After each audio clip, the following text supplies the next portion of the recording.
Dans cette vidéo, on va parler des 4 différents types de valeurs qu'il existe en Swift. Il y a le type string, boolean, integer et double. On va commencer par le type string. Il s'agit d'une valeur qui représente une série de caractères. Donc des caractères, ça peut être des lettres de l'alphabet, des caractères spéciaux, des emojis. Dans ce type, on peut mettre vraiment toutes sortes de caractères les uns à la suite des autres pour former par exemple des mots ou des phrases. Ici, on a l'exemple de la création d'une variable qui a pour nom username, qui est de type string. On l'a indiqué explicitement juste là avec une annotation de type.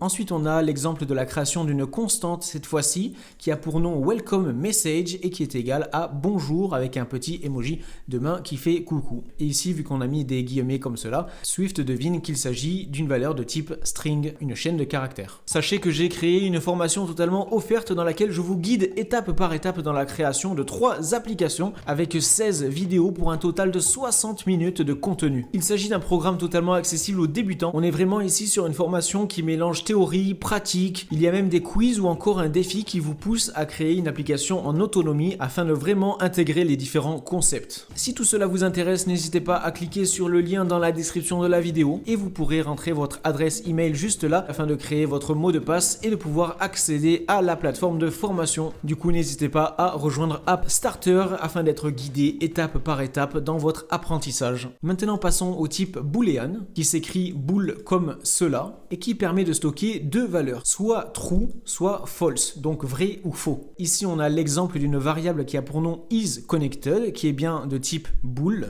et on lui a assigné comme valeur true, donc vrai. Ensuite, ici, pour un exemple d'utilisation d'une valeur de type bool, on a créé un simple if, donc si isConnected est vrai, du coup, ça affiche le message bienvenue dans la console. Et donc, c'est bien le cas ici, ça va bien afficher ce message-là parce que isConnected est bien égal à true. Si c'était égal à false, ça n'aurait pas du tout exécuté le code à l'intérieur du if. Ça aurait rien écrit dans la console. Là aussi, on a mis une annotation de type, on a mis 2 points bool pour indiquer que cette variable était de type bool, mais on n'était pas obligé vu qu'on lui a mis égal true juste après. Swift devine que la variable isConnected est bien de type bool. Maintenant, passons au type integer qui s'écrit int comme cela. Et donc, ce type permet de stocker des nombres entiers, que ce soit 1, 5, moins 10 ou 0, n'importe quel nombre entier. Ici, on a l'exemple d'une variable score de type int qui est égal à 0. Maintenant, passons au type double qui, lui, permet de stocker des nombres décimaux, des nombres à virgule.